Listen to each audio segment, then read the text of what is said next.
Hello दोस्तों नमस्कार, स्वागत है एक और शानदार वीडियो। यूपीएससी के इंटरव्यू चल रहे हैं, हम लगातार कवर कर रहे हैं। मैम अभी इंटरव्यू देके आई हैं, जानेंगे आज के मैम का इंटरव्यू का एक्सपीरियंस कैसा रहा, साथ ही साथ उनकी स्ट्रेटजी और जर्नी के बारे में बात करेंगे। तो मैम सबसे पहले स्वागत है हमारे चैनल का। Thank you so much. थोड़ा अपने बारे में बताएं, आपका नाम, education background.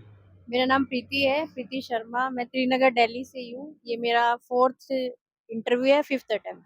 Fifth attempt for interview, काफ़ी लंबी जर्नी रही है मैम आपकी। तो मैम आपका एजुकेशन बैकग्राउंड क्या है, थोड़ा जानना। मैं बाय प्रोफेशनल गवर्नमेंट टीचर हूँ 5 ईयर से। मैं टीचिंग में ही बैकग्राउंड है। मास्टर्स किया हुआ है, ग्रेजुएशन किया हुआ है। Currently preparing for civil service. 3 years हो गए मुझे। तो आपने जॉब के साथ साथ प्रिपरेशन की है। यस। बड़ा हेक्टिक हो जाता है कि जब जॉब कर रहे होते हैं साथ साथ और इतने बड़े एग्जाम की प्रिपरेशन कर रहे होते हैं, तो कैसे अपने शेड्यूल को आपने स्लॉट किया था। मैं नाइट स्टूडेंट हूँ। मैं नाइट में स्टडी करती थी, around 12 to morning 5, and after that school. अभी मैंने लीव लिया हुआ था थोड़ा एग्जाम के पर्पज से।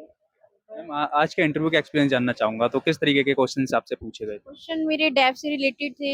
मेरे जैसे मेरे नाम का मतलब पूछा गया था। थोड़ा हिंदी से रिलेटेड क्वेश्चन पूछे गए थे। जैसे मैंने डाइट वगैरह की हुई है, तो मैंने भोपाल से की है, तो उससे रिलेटेड क्वेश्चन थे कि भोपाल से।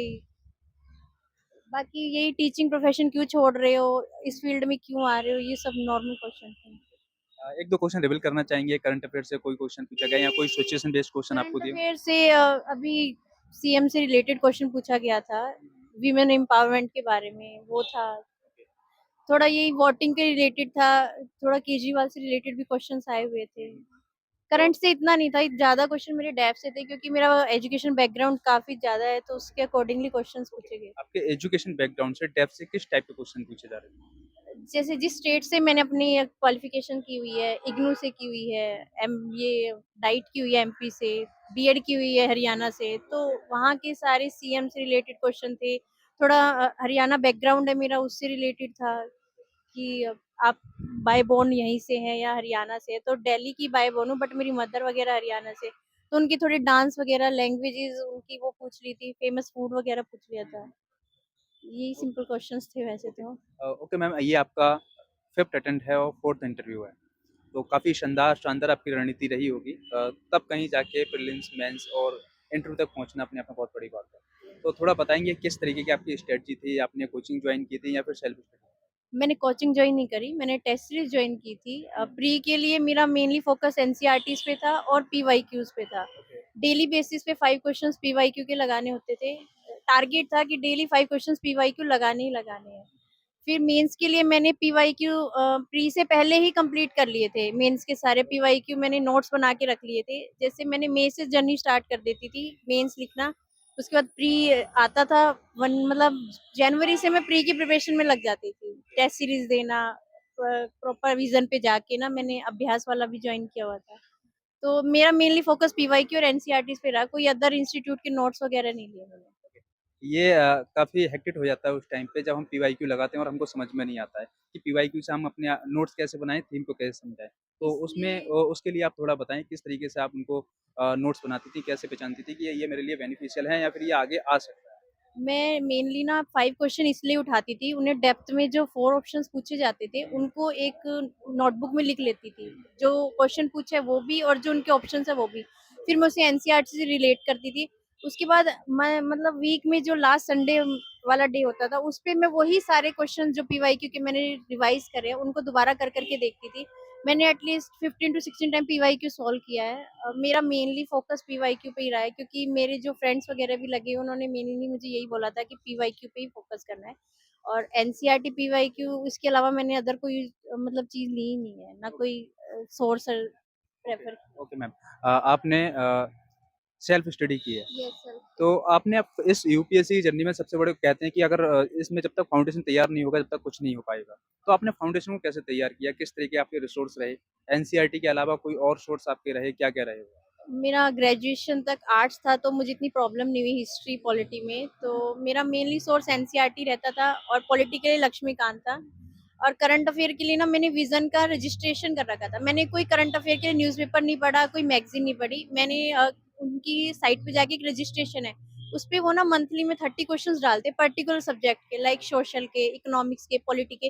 तो मैं वो क्वेश्चंस को उतार लेती थी, और उन्हीं को ही बार-बार करंट अफेयर में मैंने सिर्फ उसी से प्रिपरेशन किया है, कोई मैगज़ीन या न्यूज़पेपर से नहीं करा है। तो करंट अफेयर का मेरा मेनली वही रहता था, उनके पोर्टल पे जाके रजिस्ट्रेशन करा हुआ था, वहीं से क्वेश्चंस पुट वो खुद ही देते हैं, हर पर्टिकुलर सब्जेक्ट के 30 टू 15 क्वेश्चन मिलते ही मिलते हैं, उन्हीं को ही प्रिपेयर किया मैंने बार-बार। मैम, जो आप इस जर्नी में सबसे ज़्यादा मोटिवेट आप किस तरीके से रहे? फैमिली का किस तरीके का सपोर्ट इसमें रहा? फैमिली का तो बहुत सपोर्ट रहा है, क्योंकि बिना इन-लॉज़ के सपोर्ट के तो इतना यहाँ तक पहुँचना बहुत मुश्किल था। बाकी मेरे जो फादर इन लॉ हैं, उनका मन था कि मुझे आईएएस बनना है, तो मैंने इसके बारे में स्टडी किया, उसके बाद मैंने सोचा कि ट्राई देते हैं। मैंने 2019 में फर्स्ट अटेम्प्ट दिया था, फर्स्ट इंटरव्यू था मेरा, तो उसके बाद मेरे को थोड़ा और मोटिवेशन मिला, हाँ, मैं कर सकती हूँ। फिर मैंने 2020 में भी दिया, 21 में भी दिया, उसके बाद मैंने दिया नहीं था, फिर मैंने अब दिया है। लास्ट ईयर मेरा मेंस रह गया था, तो तो उसकी वज़ह से मेरा हो नहीं पाया था। तो बाकी इस पूरी जर्नी ने आपको क्या सिखाया है कि क्या माइंडसेट होना चाहिए इस जर्नी में आने से? इसमें आपको कंसिस्टेंसी ज़रूरी है, मोटिवेशन आपको ज़रूरी है, मतलब आपको किसी की स्ट्रैटेजी फ़ॉलो करने की ज़रूरत नहीं है, आपको अपनी स्ट्रैटेजी बनानी पड़ेगी, क्योंकि आप ही जानते हो आपके वीक पॉइंट्स क्या है, स्ट्रेंथ्स क्या है।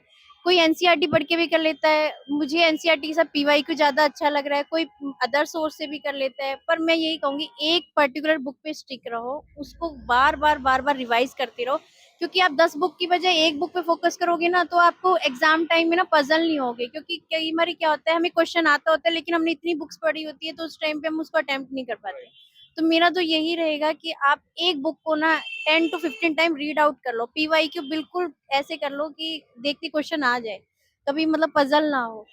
क्योंकि ज़्यादा बुक्स पे जाएँगे, स्टैंडर्ड्स पे, सोर्सेज़ पे जाएँगे, तो वो फिर लैग कर जाता है, बैक मारता है, वो नहीं हो पाता है फिर। मैम, आपने लास्ट अटेम्प्ट का एक्सपीरियंस आपने देखा होगा, इस बार आपने इंटरव्यू दिया। किस तरीके का एक्सपीरियंस रहा लास्ट के मुकाबले? लास्ट तो मेरा एक्चुअली मेंस नहीं हुआ था, तो उससे पहले वाला इंटरव्यू भी मेरा अच्छा गया था। मैंने 125 स्कोर किया था। उसके मुकाबले इस बार का बेटर गया, क्योंकि इस बार सारे क्वेश्चंस मेरे डेफ से थे, तो मैंने डेफ अच्छे से प्रिपेयर कर रखा था। मैंने मतलब सारी चीज़ों को बहुत डीप में अच्छे से जा के मुझे पता था मेरे प्रोफ़ेशन से मुझसे क्वेश्चन पूछा जाएगा, तो मैं उसको भी बैकग्राउंड पूरा प्रिपेयर करके आई थी। मेरे को थोड़ा करंट अफ़ेयर में डर था, बट उन्होंने करंट अफ़ेयर का ज़्यादा क्वेश्चन पुट अप ही नहीं करा। ओके, ओके मैम, अगर अपना यूपीएससी जर्नी में अगर फाइनल लिस्ट में जगह बनानी हो, तो एथिक्स, एसए और ऑप्शनल इसको बहुत अच्छे तरीके से करनी चाहिए। तो आपने इसको किस तरीके से तैयार किया है और उनके रिसोर्स क्या रहे हैं? एथिक्स के लिए मैंने पीवाईक्यू किया था, और प्लस जो सॉल्विंग वाले क्वेश्चंस होते हैं, उनके लिए मैंने ना टॉपर्स की आंसर शीट ले रखी थी, जो मार्केट में मिल जाती है। ऑप्शनल के लिए मेरा पॉलिटी था, तो मैंने ग्रेजुएशन, मास्टर्स सब किया हुआ था, तो उसमें मुझे इतनी प्रॉब्लम नहीं हुई। बाकी मैंने सुब्रंजन मैम के ऑनलाइन नोट्स बना रखे थे, उसी से प्रिपेयर किया था। और आप एथिक्स और ऑप्शनल से अच्छा स्कोर कर लोगे। मेरा पॉलिटी में जो एग्ज़ाम थर्ड होता है, जिसमें इकोनॉमिक्स आता है, वो थोड़ा-सा वीक है। बाकी तो मैं हर बार मेरा स्कोर अच्छा आता है, बस इकोनॉमिक्स में ही रह जाता है, क्योंकि इकोनॉमिक्स मेरी इतनी स्ट्रॉन्ग नहीं है। आपका ऑप्शनल और मीडियम क्या था? Political science and English medium. Last में क्या मैसेज रहने वाला है उन स्टूडेंट के लिए जो 2025 को टारगेट कर रहे हैं और प्रीलिम्स आ रहा है, उनके लिए क्या सजेशन है आपका? Focus on PYQs and test series. Test series करना बिल्कुल ना छोड़े। टेस्ट सीरीज से आपको एक तो मोटिवेशन मिलता है, आपको पता लगता है आप कहाँ स्टैंड कर रहे हो, आपकी स्ट्रेंथ वीकनेस सब उसमें पता चल जाएगी। आपको एक टारगेट मिल जाएगा कि मुझे इस टारगेट पे पहुंचना है, तो मेरे को इतने क्वेश्चन, मैंने अराउंड 35 मॉक टेस्ट लगाए थे, तो मेरी भी आपसे यही रहेगी कि मॉक टेस्ट जरूर लगाए और पीवाईक्यू को अच्छे से प्रिपेयर करके जाए। बाकी बेस्ट ऑफ लक, अच्छे से एग्जाम देना। Ma'am, thank you so much. I hope कि आपका लास्ट अटेम्प्ट हो और आपकी डिजायर रैंक के साथ आपका चयन हो। आई होप गाइस आपको वीडियो काफ़ी वैल्यूएबल लगी होगी। अगर आपका कोई डाउट होता है तो आप कमेंट कर सकते हैं। Thank you so much.